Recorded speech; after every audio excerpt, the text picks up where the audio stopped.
하나님의 말씀입니다. 여러분, 우리가 믿음의 싸움을 싸워야 되는데 때로는 우리가 싸우는 싸움 가운데는 싸우고도 이기고도 얻는 것이 없을 때가 있습니다.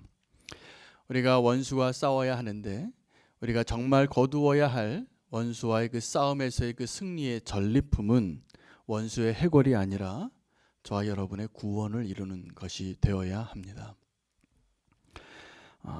믿음으로 사는 것은 끝까지 그 싸움의 연속이 분명합니다. 그 싸움을 중단하는 사람은 그 승리를 얻을 수 없을 것입니다. 그래서 그 영적인 전쟁을 싸우지 아니하고 도리어 육적인 전쟁, 혈과 육의 전쟁을 하게 될 때가 많이 있습니다. 그래서 많은 그리스도인이 성령 충만할 때는 온유함을 누리다가 갑자기 우리가 감정적으로 폭발하거나 또 내 의지가 무너지거나 온전히 그 평안을 유지하지 못할 때가 많이 있습니다. 그런데 오늘 본문의 이 스데반 집사님은 끝까지 그 평안함을 유지해서 그가 마지막에 그를 대적하는 사람들이 모여와서 또 거짓 증인들이 몰려와서 또 사람들을 충동해서 그를 모함하는 그 재판장에서 그의 얼굴을 보았는데 마치 천사의 얼굴과 같더라라고 기록하고 있습니다. 여러분, 우리의 영적인 전쟁은 하루도 사실은 한순간도 우리가 그냥 지나치는 날이 없는 것이 실제입니다. 여러분, 평안한 날을 원하지만 우리 마음대로 그렇게 되어지는 것이 아닙니다. 사실은 우리가 믿음으로 살게 될 때 우리는 끝까지 그 싸움을 싸워야만 그 길을 갈 수 있을 것입니다. 그래서 바울은 우리가 이 믿음의 경주를 어떻게 표현했냐 하면 표대를 향하여 달려가는 것이다. 그리고 이렇게도 당부합니다. 선줄로 생각하는 자는 넘어질 것을 조심하라. 예수님은 이 천국을 비유하시면서 이렇게 말씀하셨습니다. 먼저 된 자가 나중된 자 되고 나중된 자가 먼저 된 자 될 것이다. 바울은 또 한 번 나는 두려움으로 나의 구원을 이루는도다 이렇게 고백을 합니다. 그러니까 우리가 구원을 받는 것이 그냥 믿음으로 예수님을 믿고 십자가를 의지해서 그냥 되어지는 것 같지만 사실은 그렇지 않습니다. 우리가 믿음으로 산다는 것은 치열하게 그 싸움을 싸우고 그 평강 가운데 우리가 잃어버리지 말아야 할 그것을 놓지 않는 것이 굉장히 중요합니다. 예수님께서 제자들을 훈련시키기 위하여 또 전도시키기 위하여 2명씩 짝을 지어서 2번을 단기 선교를 시켰습니다. 12명을 파송하셨고 70명을 파송하였는데 그들이 예수님의 가르침대로 순종할 때 그들의 상식으로는 이것은 너무나 어려운 일을 무리한 요구를 하시는 것이었어요. 배낭도 매지 아니하고 지갑도 가져가지 않고 2벌 옷도 신발도 가져가지 않고 그냥 복음을 전하게 하신 것입니다. 놀랍게도 그들은 쓰러질 것 같고 먹을 것이 없어질 것 같고 감당할 수 없을 것 같은 그 경험을 통해서 놀라운 경험을 하게 됩니다. 뛰어 달려와서 예수님에게 뭐라고 했냐 하면 예수님 우리가 놀라운 일을 경험했습니다. 우리가 복음을 전하니까 귀신이 쫓김을 당하고 저 하늘에서 원수가 땅으로 떨어지는 것을 보았습니다. 위대한 승리를 경험한 것이죠. 그런데 예수님께서 그 제자들에게 뭐라고 말씀하시냐면 원수가 너희 앞에 굴복하는 것으로 기뻐하지 말고 너희의 이름이 저 하늘의 생명책에 기록되어진 것으로 인하여 기뻐하라. 여러분, 우리의 믿음의 경주, 성도의 그런 영적인 전쟁의 전리품, 승리의 열매는 무엇이 되어야 하냐면 원수의 금은보화를 우리가 취하는 것이 아닙니다. 우리가 그 영적인 전쟁에서 얻어야 할 진정한 전리품은 우리의 구원을 완성하는 우리에게 주신 하나님의 그 참된 평안과 또 하나님이 주신 그 놀라운 영적인 승리들을 내 마음을 흔들리지 아니하고 빼앗기지 아니하고 평안 가운데 누릴 수 있는 사람이 되는 것을 승리라고 생각해야 합니다. 빌립보서 3장 12절에 바울이 이렇게 고백합니다. 내가 이미 얻었다 함도 아니요 온전히 이루었다 함도 아니라 오직 내가 그리스도께 잡힌 바 된 그것을 잡으려고 달려가노라. 여러분, 이 바울이 이 이야기를 하면서 뭐라고 얘기하냐면 뒤에 있는 것을 잊어버리고 앞에 있는 것을 잡으려고 표대를 향하여 나아가라 라고 말하고 있습니다. 많은 사람들이 뒤에 있는 것을 의지하고 살고 내가 이전에 이렇게 믿음의 승리한 삶을 살면 앞으로도 잘 살 수 있을 것 같은데 그렇지 않습니다. 우리의 믿음의 싸움은 계속 오늘도 날마다 새롭게 경험하게 될 것입니다. 고린도전서 10장 12절에는 그런즉 선질로 생각하는 자는 넘어질까 조심하라 라고 말하면서 그 고린도전서 10장에 우리에게 본보기가 되는 이스라엘의 역사 하나를 이야기해 줍니다. 그 역사는 광야에서 그들이 신령한 음식을 먹고 신령한 반석에서 나는 신령한 음식을 먹었음에도 불구하고 그들이 우상을 숭배하다가 망하고 그들이 음행하다 2만 3천 명이 죽음을 당하고 그들이 시험하다가 뱀에 물려 죽고 그들이 원망을 하다가 망하게 되었다는 이야기를 하고 있습니다. 이것이 너희에게 본보기가 되었으니 이렇게 살지 말라는 것입니다.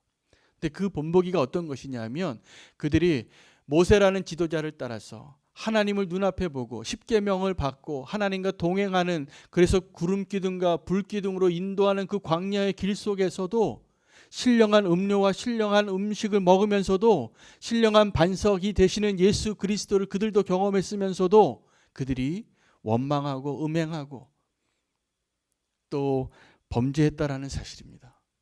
하나님을 그렇게 가까이에서 동행하고 하나님과 친밀하게 동행했던 광야에서의 그 삶 가운데 그들의 모습이 우리에게 본보기가 된다라는 것입니다. 무엇을 말하는 거냐 하면 우리가 믿음으로 사는 게 쉽지 않다는 겁니다. 하나님의 은혜를 경험했다가도 바로 내일 아침에 얼마든지 죄 지을 수 있을 가능성이 우리에게 있다라는 사실입니다. 여러분은 어떻게 생각하실지 모르겠지만 저는 요즘 저희 믿음의 선배들 가운데 마지막을 어떻게 완주하시는가를 많이 보게 되는 것 같습니다. 그런데 안타깝게도 많은 믿음의 선배들이 평생을 주님을 위하여 아름답게 귀하게 사역을 하시고 나서도 마지막에 실패하시는 분들을 종종 보게 됩니다. 아니, 많이 봅니다. 그러면서 제가 깨달은 것이 있어요. 두 가지입니다. 하나는 나도 예외가 아니구나. 나도 지금은 믿음의 삶을 산다고 하지만 나보다 더 믿음이 좋으신 저런 분들이 저렇게 실족하는 걸 보니 나라는 사람은 더 실패할 가능성이 훨씬 높겠구나, 이런 생각이 들어요, 솔직히.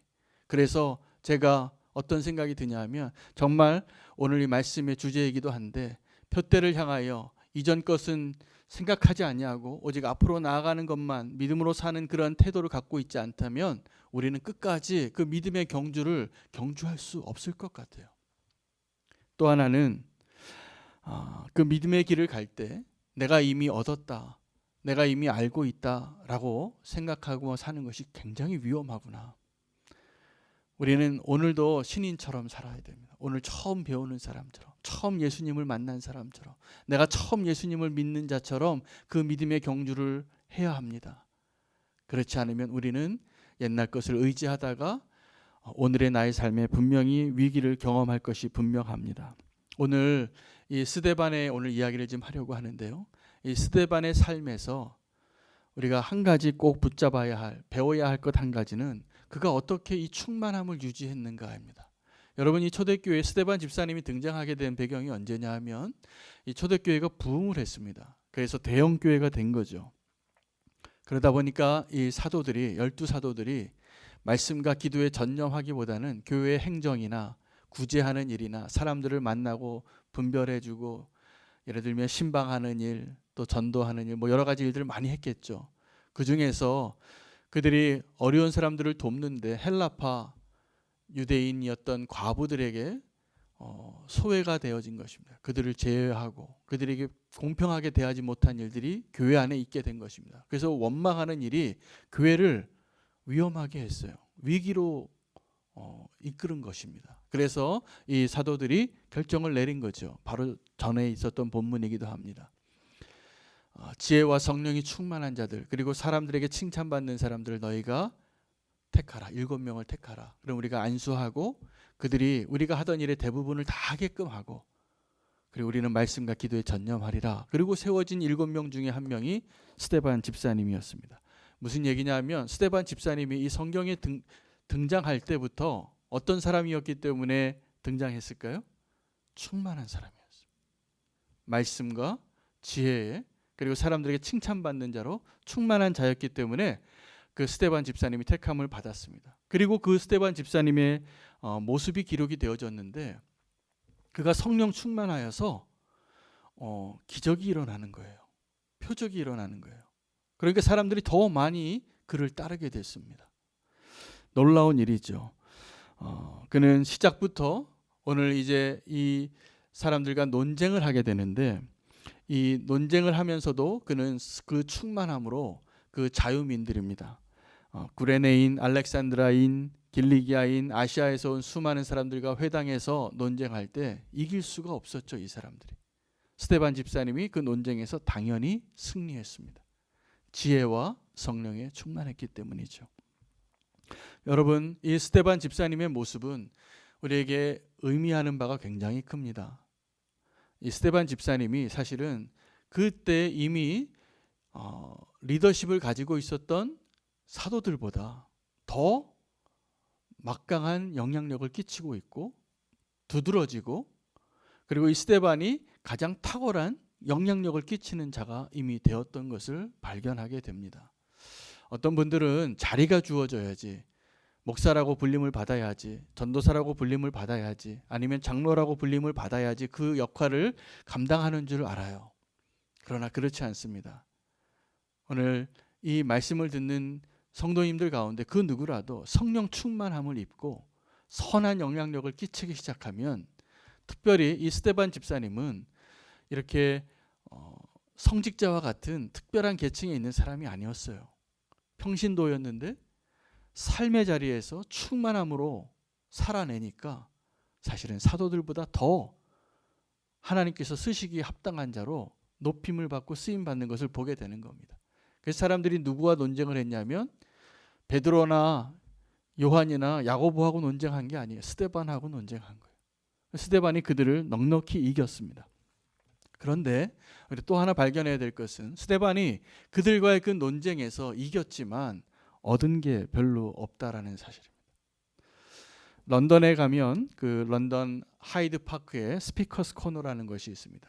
그냥 평범하게 영국에 있는, 영국 시내 중심에 있는 그냥 평범한 공원인데 그곳에 이렇게 강단을 조그맣게 하나 만들어 놓고 누구든지 거기에서 얘기할 수 있어요.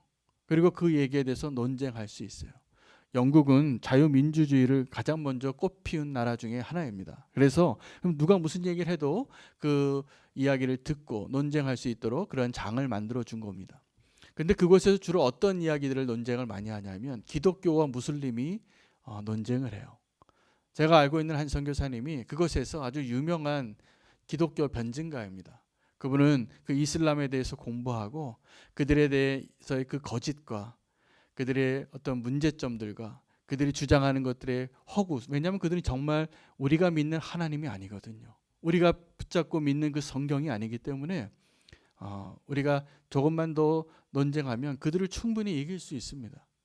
그런데 이분은 그 논쟁에서 너무나 잘 승리했기 때문에 생명의 위협을 받을 때가 여러 번 있었어요. 이 무슬림들이 이 선교사님을 당해낼 수 없으니까 나중에 그 스피커스 코너에서 나왔을 때 멱살을 잡기도 하고 고함을 지르기도 하고 그런 일을 여러 번 겪으셨다는 이야기를 들었습니다. 오늘 스데반 집사님은 오늘 본문에서 마치 런던 하이드 파크의 그 스피커스 코너에서 이 무슬림들과 논쟁한 것 같이 논쟁을 했는데 넉넉히 이겼습니다. 그런데 별로 얻은 게 없어요. 도리어 그들이 그 다음에 취했던 모습은 뭐냐면 논쟁에서 이겼으면 굴복해야 되잖아요. 당신 말이 맞습니다. 내가 그럼 이제 예수님 믿겠습니다. 이게 아니었어요. 그들이 굴복을 하는 게 아니라 도리어 거짓 증인을 데려오고 사람들을 충동해서 이 스데반 집사님을 거짓 증거가들이 있으니까 공회에 세우고 이제 돌 던지려고 하고자 하는 그 자리까지 가게 된 것입니다. 바울도 사도행전 17장에 보면 아데네에서의 복음을 전할 때 이런 비슷한 경험을 합니다. 스토아 학파와 에피크루스 학파 그 철학자들이 바울을 초청해요. 너의 얘기를 한번 들어보자. 왜냐하면 그 사람들은 새로운 것을 날마다 듣기를 원하는 사람들이었기 때문에 그랬습니다. 굉장히 많은 이야기를, 철학적이고 심오한 이야기를 했던 것 같습니다. 그러나 바울의 핵심 주장은 복음의 핵심이었습니다. 바울이 그 아테네에서 전했던 복음의 내용은 예수와 부활에 대해서 전했어요. 그리고 그들의 문제점을 즉각 발견했습니다. 그리고 이런 얘기를 해요. 너희는 범사의 종교성이 참 많다. 내가 보니까 너희 어떤 제단에는 알지 못하는 신에게라고 쓰여진 제단도 있더라. 그리고 너희가 이전에는 연대를 정하시고 거주의 경계를 한정하신 하나님을 몰라서 더듬어서 하나님을 찾는 것 같이 찾았지만 이제 내가 분명히 얘기해 주겠다. 너희가 그렇게 공부 많이 하고 그렇게 연구하고 철학적으로 많이 고민해서 찾으려고 하는 그 하나님이 바로 이분이시다. 예수 그리스도. 그리고 십자가로 그 길을 가게 하겠다라고 얘기했을 때 아테네 사람들이 아멘하고 바울을 따라갔을까요? 아닙니다. 그들에게서 열매가 가장 없었던 지역 중에 하나가 바울이 전도 사역을 할 때 가장 열매가 없었던 지역 중에 하나가 아테네입니다. 지금도 그렇습니다. 여러분 우리가 세상과 논쟁을 할 때 또 세상과 어떤 성경적인 가치관 가지고 충돌할 때가 있습니다.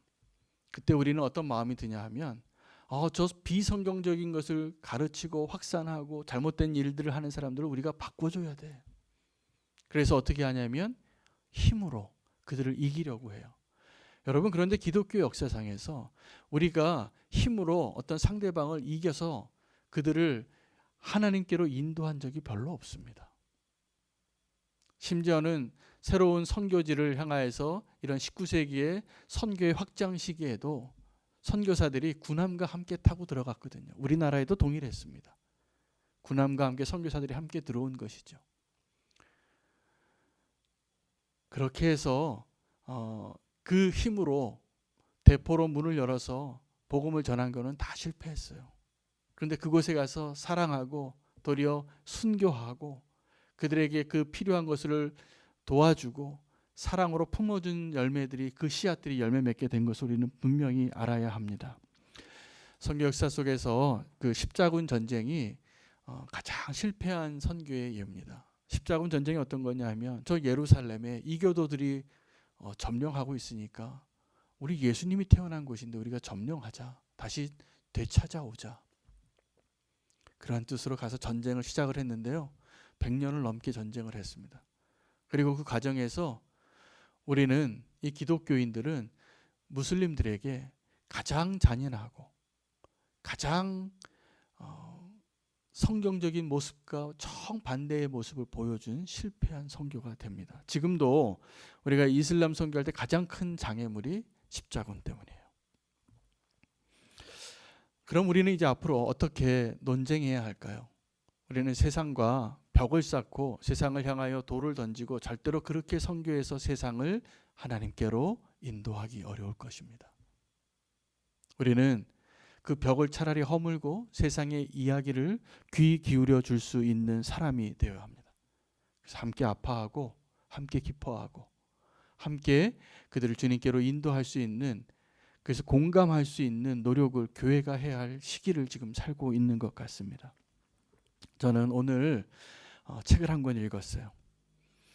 고난의 거장이라는 책을 존 파이퍼 목사님이 쓰셨는데 그 세 명의 주인공이 나오는데 그 중에 한 명이 데이빗 브레이너드라는 사람입니다. 데이빗 브레이너드라는 사람이 29살에 죽습니다. 목사가 되려고 예수님 원래 안 믿다가 나중에 예수님 믿고 목사 되려고 하는데 실패하고 또 병이 들었어요. 폐병이 걸려서 인디안 선교를 하는데 별로 선교한 내용과 실적으로 봐서는 너무 미미해요. 근데 이 사람이 예수님을 정말 사랑한 사람이었어요. 내 몸은 아프지만 하나님을 사랑하는 마음에 저 인디안들을 향한 하나님의 마음을 품고 선교 사역을 하면서 매일 일기를 쓴 거예요.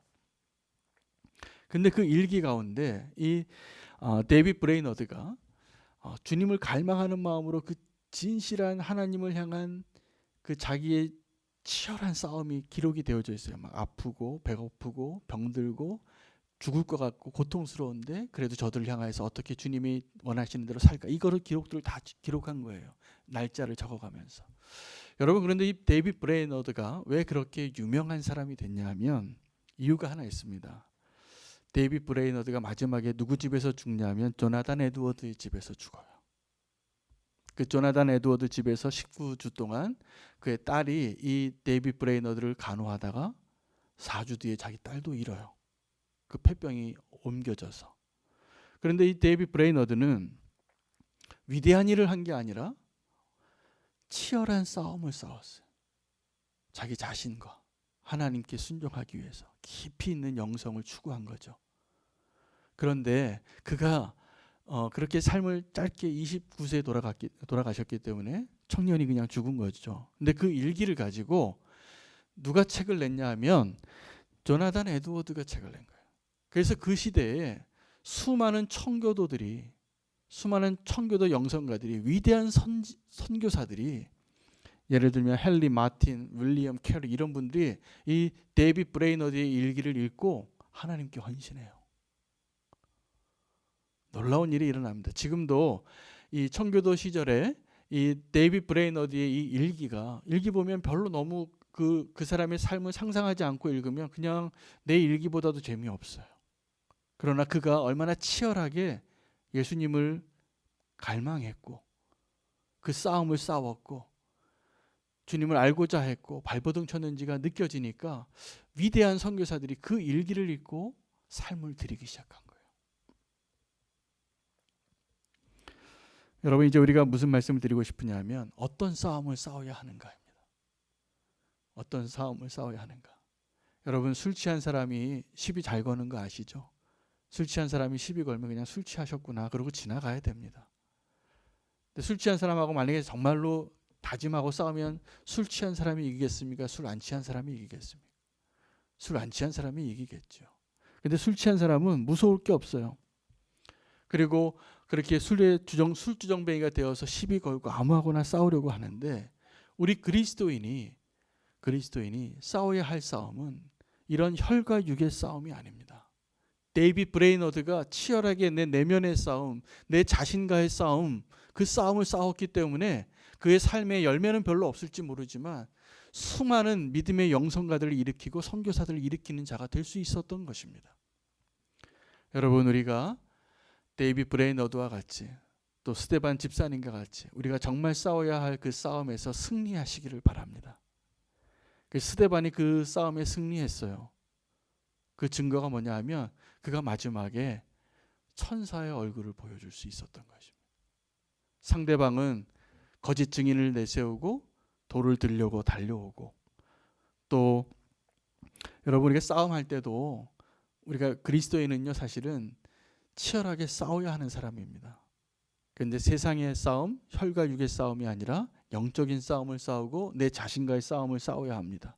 내 자신과의 싸움에서 승리한 사람은 나를 모함하고 거짓된 방법, 거짓말하는 사람과 싸우는 게 얼마나 힘들겠어요? 거짓말하는 사람과 진실을 말하는 사람과 싸우면 누가 이기겠습니까? 누가 이길 것 같습니까? 당연히 거짓말하는 사람이 이기죠. 신천지하고 정통교회하고 싸워보세요. 우리가 게임이 안 돼요. 그 사람들은 입만 열면 거짓말해도 괜찮다고 교육받은 사람들이에요.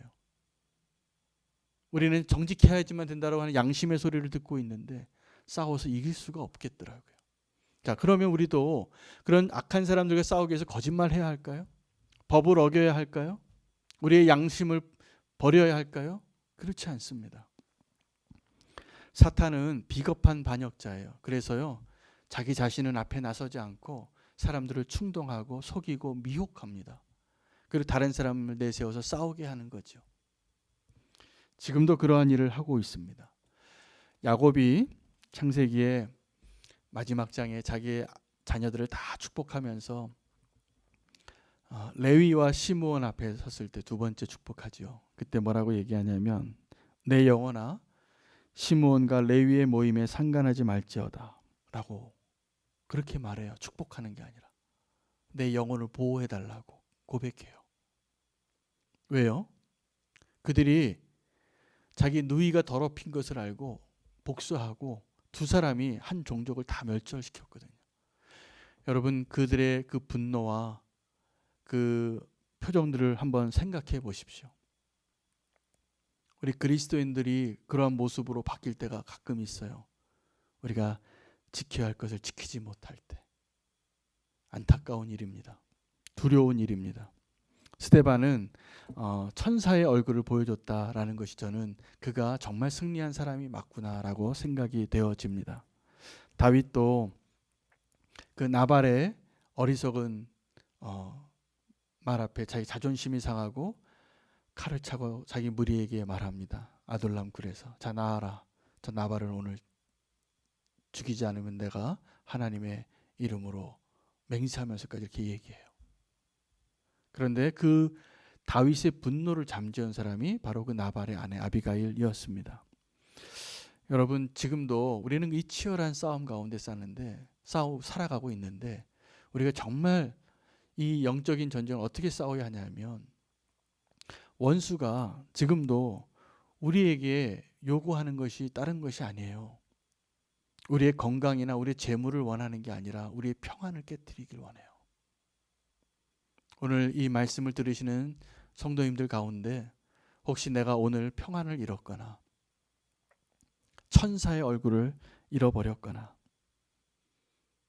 내가 믿음의 경주를 하고 있는데 끝까지 그 믿음의 경주에 하는 모습이 합당하지 않은 모습으로 있다면 오늘 이 시간이 다시 그 평안을 회복할 수 있는 기회가 꼭 되시기를 축복합니다.